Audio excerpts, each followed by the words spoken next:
So ladies and gentlemen, welcome back to another video on the channel. In this video, once again, I am going to be breaking down your outreach emails, showing you what I would change if it was my email, how I would go about making that change, and really how you can restructure it, change it up in certain areas to get the best possible results as you can from those said emails, right? And obviously those results, basically how can you restructure those emails, or what are the tips that I can give you that are going to warrant a far higher outreach to booked call rate. Essentially, I'm going to be breaking down your emails and show you how I would change them up if it was mine to increase my meeting booked percentage. As always, just before we jump into the video, make sure you go ahead, smash the like button and subscribe to the channel. Massively helps out the YouTube algorithm. And also, if you would like me to break down your specific email, go ahead, click the final link in the description. It's at the very bottom of the description. It's my Instagram. Go ahead and follow me on Instagram because I do a random story at some point in the week asking for you to shoot me through your emails. Once I do that story, send me through that email and I'll go ahead and add yours into the next video. So without further ado, let's get straight into it. I'm going to be looking at my phone, but you'll be able to see the images popped up on the screen. So we got the first email here. Hey Anne, a couple of days ago, I was doing some research about the perfect skin tone and I suddenly came across your article on how to determine your skin tone. One thing I found very interesting in your article was that you mentioned the importance of knowing how the melanin works before understanding different skin colors. By the way, Anne, my name is blah, blah, blah, and I run a marketing agency called blah, blah, blah. And by looking at your website, I can see that you don't have a Facebook pixel installed, which leaves a huge gap into your business. As a business owner, I'm sure you want to know what your customers are doing when they are browsing onto your website. So by not having a Facebook pixel installed, you'll not know what steps your customers are taking if they order or if they viewed/added your product to the cart. Do you mind if I send you over a quick video order explaining this in more detail, where you'll be able to take, and it obviously went on to say, some actionable steps, etc., etc. So a couple things with this email. First of all, I really like the opening and how it's very, very specific and personal to Anne if she was the owner of this brand, because you're mentioning the fact that I was doing some research about the perfect skin tone and I suddenly came across your article on how to determine skin tone. When if this Anne is actually the owner of this brand, when Anne reads that, she's going to know 100% that this email is 100% directed to her personally. So that's the first thing that I really like. The other thing that I'm a little bit unsure about is the second paragraph of that, where it says, one thing I found very interesting in your article is that you mentioned the importance of knowing how the melanin works before understanding different skin colors. I mean, I suppose the point of that is just to say that you found it interesting. I personally would maybe change that up slightly in terms of actually say something of substance there, as opposed to just say you found it interesting. But again, I do like it how you've mentioned something specific within the article, which states and basically indirectly shows her that you have actually read it as well. So that's really, really good. The idea is 100% there. The next thing, and this is probably going to be the biggest thing, I'm not a fan of the fact that you've said about the Facebook pixel and really if she installs the Facebook pixel, all it's going to do is help her know what her customers' movements are. I don't think, one thing that's super important about your outreach emails is that it's got a strong CTA and that it hits a nerve, right? Because only at that point is the client or the prospect at that, at that stage, they're only a prospect, is the prospect going to actually take the next step, right? If you don't hit that nerve, if you don't give them something of real value, they're probably just going to read that. She's not going to be that interested about installing the Facebook pixel. At the end of the day, you've always got to focus on the outcomes, right? Not the logistics. You want to focus on the outcomes. What I mean by that is, yes, we know as marketers, as advertisers, that yes, the Facebook pixel is vital to running successful ads. At the prospect level, they don't care about the Facebook pixel. They want better results. They want to scale their business out, to whatever it is. They want to get out of that 15 to 50K a month rat race and really just break through that 100K a month, 200K a month consistently, whatever it is. That's what the business owner cares about the most. They don't care about the Facebook pixel. So this email is very heavily tailored around the Facebook pixel. And whilst the idea is there, I would change that up and focus more on outcomes that that are warranted from your service, as opposed to those more logistics like the Facebook pixel. So moving on to the next one. Now, one thing I can tell already is that this is never gonna work. This type of email will never ever work, okay? Hey, is it Gibran? Oh, I apologize if I'm saying that name wrong. Tell me if you would be interested in us building a super high converting Shopify store for you, plus 2 months of mentorship down the line. Yeah, that's just entirely wrong. In full transparency, I don't believe that will ever warrant anything, no matter what. Obviously, I mean, it's pretty self-explanatory. There's no substance to it. It's obviously very scripted, so it's not going to resonate with anybody whatsoever. And the CTA, what you're actually offering, doesn't sound in any way, shape, or form, you know, sexy, if you like, or intriguing to somebody who could actually be, you know, a qualified prospect for this type of service. It's just not going to be intriguing whatsoever. Now we've got this next email. This is a bit more of an in-depth one. So from a bird's eye level view, it looks actually really quite good. So, hey Jamie, my wife recently came across your Addison top for our little girl Ella. We are loving your brand. First of all, I absolutely love that because it makes you seem a lot more personable. It makes you know, it shows that you've got a wife. It shows that you've got a little girl called Ella. Just gives that extra personal touch to it, which is, I really like that. And obviously, I take it, seeing your Addison top. I don't know if that's a specific product or if that's the brand. I believe it's just the top. But it also shows that, you know, you've done a little bit of research into their brand as well, slightly indirectly as well, which I love. So really like that opening. It's great opening. Now, obviously, I know that's going to be quite specific to certain people. Not everybody's going to have a wife. Not everybody's going to have a little girl. But you see what I mean. It does the job really well. So I'm a bit of a geek. I'm a bit of a geek, so your brand caught my attention for an additional reason. Recently, I helped a similar brand go from $35,000 a month in sales to $411 a month in less than 8 months, with an average advertising investment of $10.2 a month, using only using Facebook and Instagram ads. Would you like to take a look at the case study? You can steal some of our best strategies, and then if you are open to it, we can get on a call to see how we can bring this same kind of results to you. Jamie, do I send it to this email? So, a couple things. I actually really like the way that this is structured. I like the CTA of this email as a whole as well, in terms of the fact that you're asking for a case study. I really like that approach. That's something that myself and the team at Bax Consulting are currently implementing. We're actually not asking for the call up front, rather we're going about it in that way. So we're pitching a case study, then in that case study, basically it's a Loom video, and in that Loom video, that's where we go ahead and pitch the call. I take it you're going to be doing the similar approach. I really like that. I also like the fact that you've done, you know, it's not like 35K a month, it's $35,052, and then it's $411,506. That's just different. My only kind of, not problem, but my only thing I would say, tip, if you like, that I would give is the way that you've said about the advertising spend. I wouldn't say in less than 8 months with an average advertising investment of 10.2K a month. I wouldn't say that.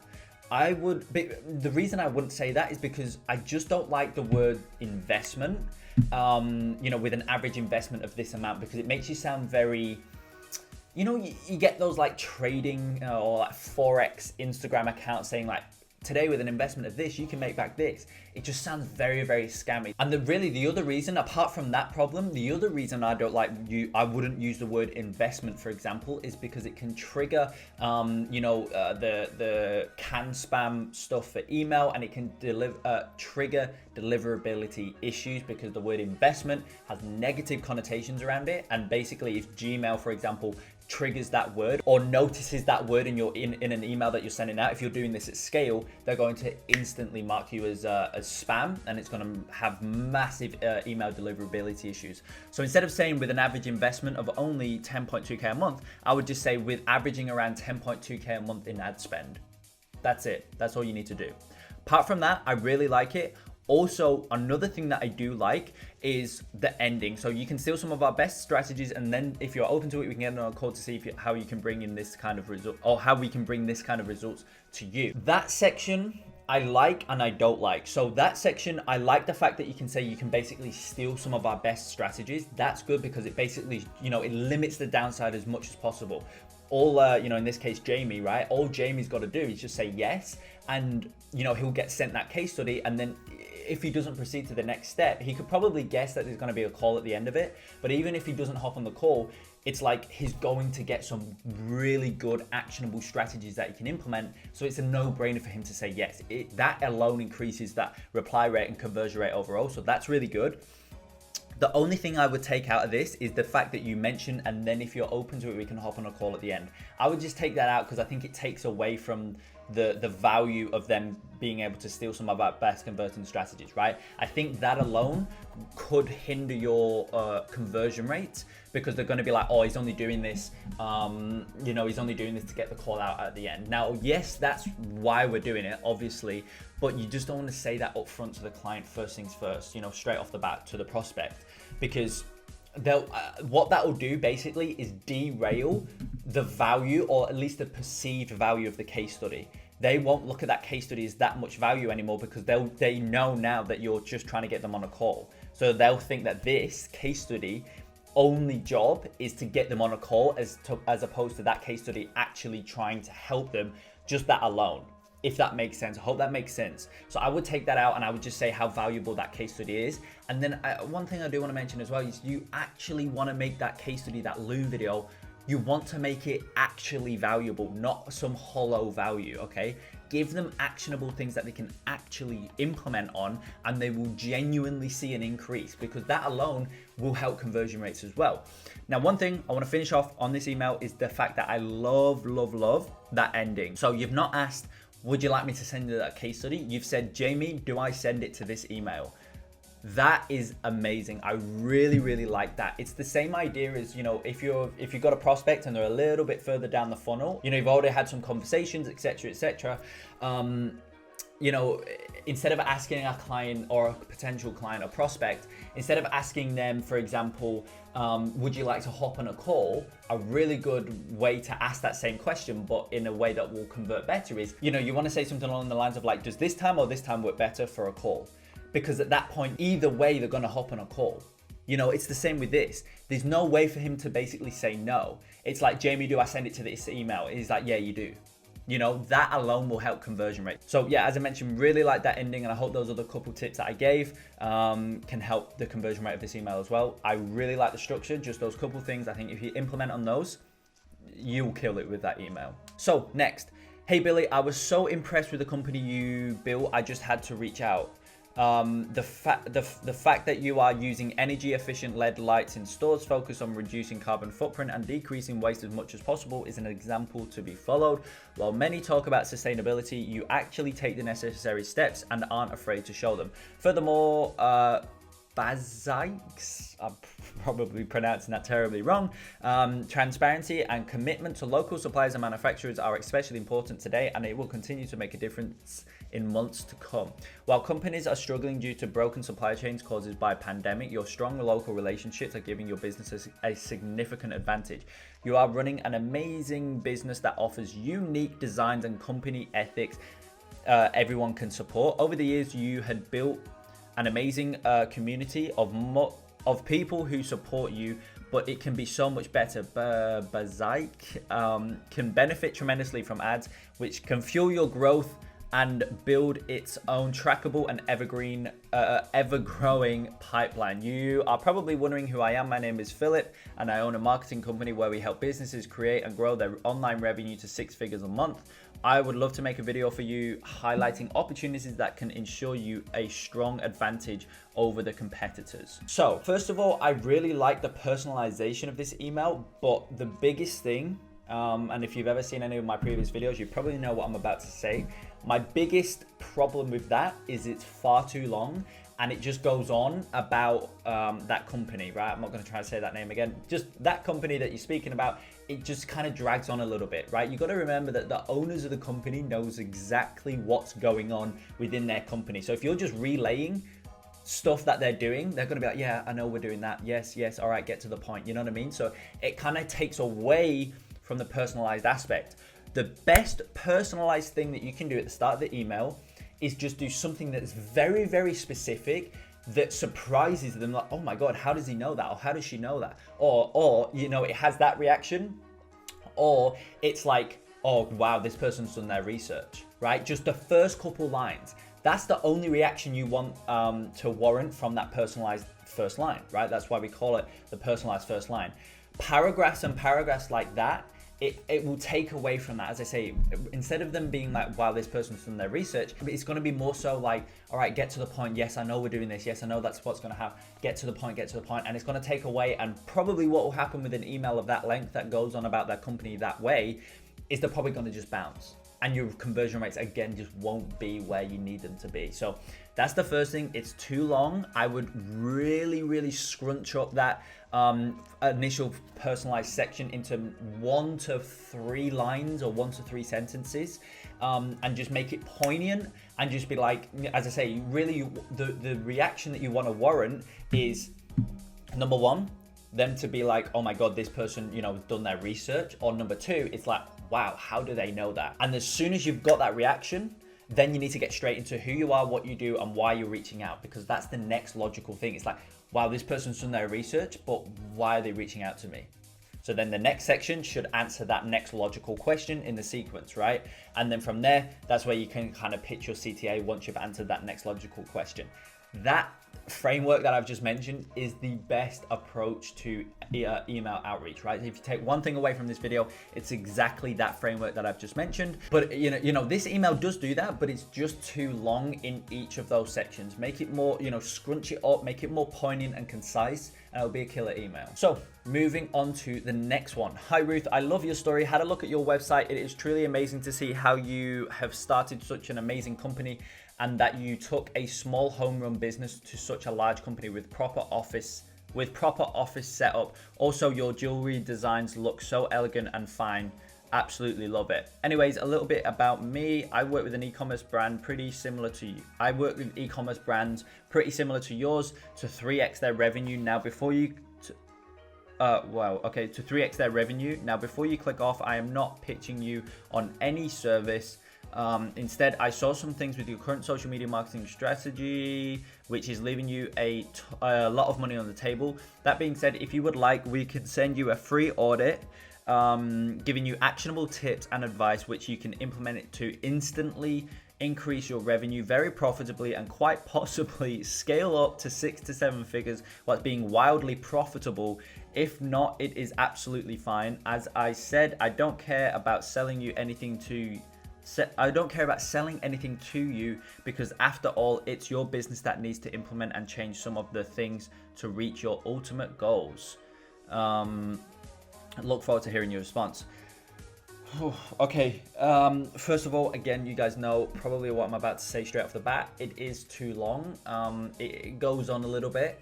Now, I like the initial bit. I would take off that also your jewelry designs look so elegant and fine. Absolutely love it. I don't like that. I would take that off. I like the initial bit. It's truly amazing to see what you've started, to see how you have started such an amazing company that you took a small home run business to such a large company.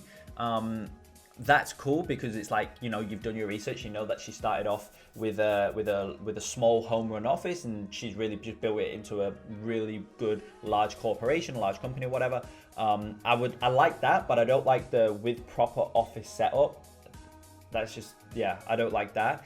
So I would start this off with, I love your story. Had a look at you. I love your story. Had a look at your website. It's truly amazing to see how you've started such an amazing company, that you took a small home run business to such a large company. Full stop. Just end that there.